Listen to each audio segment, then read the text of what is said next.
Amy अपने दोस्तों के संग नई जिंदगी की शुरुआत करती है, लेकिन उसे अपने पुराने जीवन की वास्तविकताओं का सामना करना पड़ता है।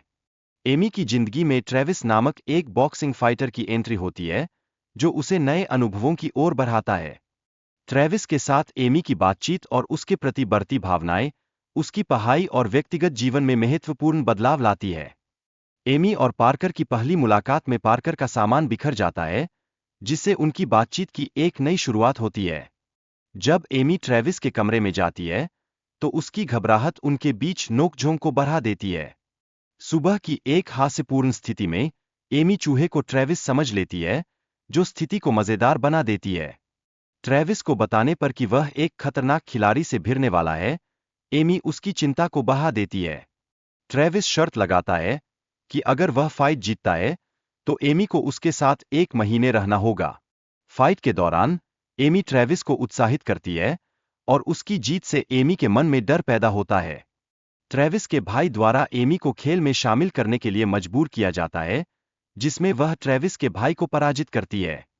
एमी और ट्रेविस के बीच गहरी बातचीत होती है, जिसमें अतीत के राज खुलते हैं, जिससे उनके रिश्ते में तनाव बढ़ जाता है। जब ट्रेविस एमी के लैपटॉप पर एक संदेश देखता है, तो वह गुस्से में आ जाता है, जिससे और मिसअंडरस्टैंडिंग्स जन्म लेती है। एमी की मांग पर ट्रेविस ने उसे मसाज दी, जिससे उनके बीच एक खास पल बनता है, जो उनके रिश्ते की नज़दीकी को दर्शाता है। एमी अपने पिता के लिए पैसे जीतने की कोशिश में जुआ खेलती है, जो उसके साहस और जोखिम लेने की प्रवृत्ति को दर्शाता है। जब एमी जुए में बड़ी जीत हासिल करती है, तो एक सुरक्षा गार्ड उसे रोक लेता है, जो उसके जीवन में एक महत्वपूर्ण मोड़ लाता है। आखिरकार, एमी अपने पिता से नाराज होती है, जब उसे पता चलता है कि उसके पिता ने पैसे के लिए नाटक किया था, जो उसके लिए बड़ा धोखा होता है। ट्रेविस एमी के लिए खतरा उठाता है, जब वह लड़ाई में शामिल होता है, और एमी भी उसकी मदद के लिए आगे आती है।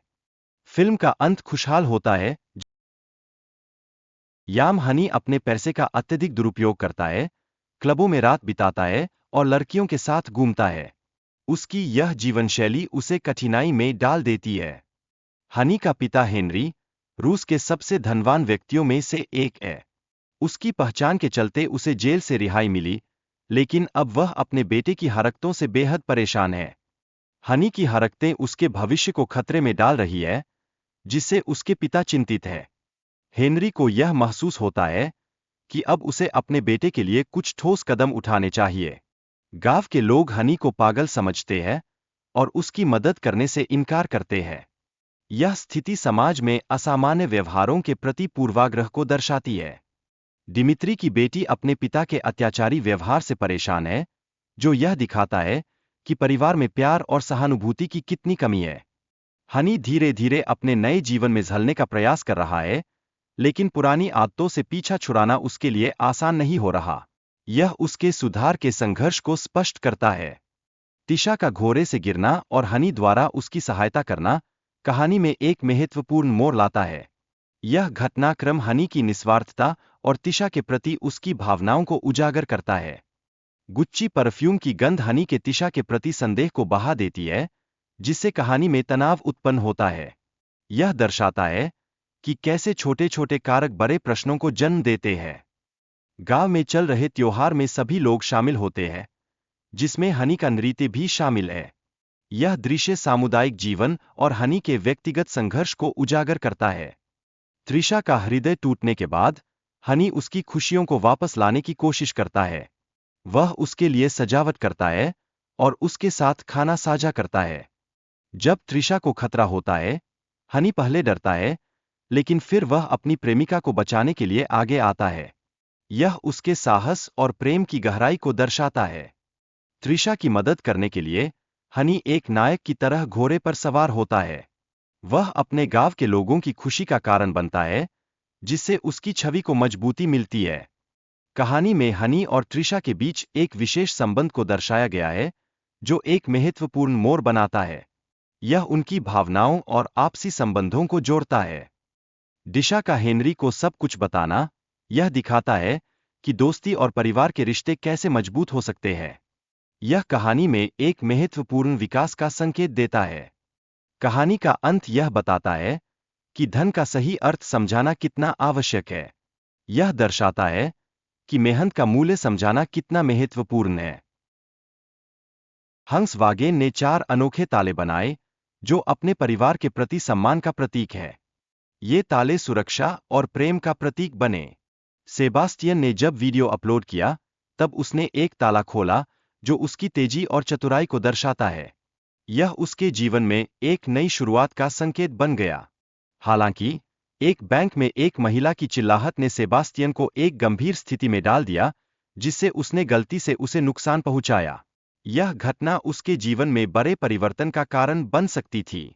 सेबास्टियन और ग्वेन की पहली मुलाकात में ग्वेन ने उसे अपनी चोरी की योजनाओं के बारे में बताया। यह उनके बीच एक गहरा आकर्षण उत्पन्न करता है। ग्वेन ने खुलासा किया कि वह एक वांटेड चोर है और दुनिया भर की पुलिस से बचने की कोशिश में है। उसका अगला लक्ष्य 3 अनोखे लॉकर है।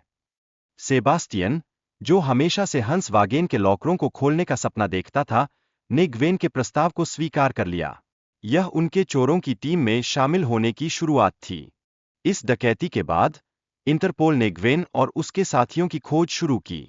सुरक्षा कैमरों ने उनकी गतिविधियों को कैद कर लिया था। सेबास्टियन ने एक पार्टी में ग्वेन के लिए अपने भावनाओं का इजहार करने की कोशिश की। हालांकि ग्वेन का एक मौजूदा रिश्ता था जो उनके बीच समस्याएं पैदा कर सकता था। इसके बाद ग्वेन और सेबास्टियन ने अगली डकैती की योजना बनाई, लेकिन उन्हें यह नहीं पता था कि डेलिक्रो और उनकी टीम पहले से ही उन्हें घेरने की तैयारी कर रही थी।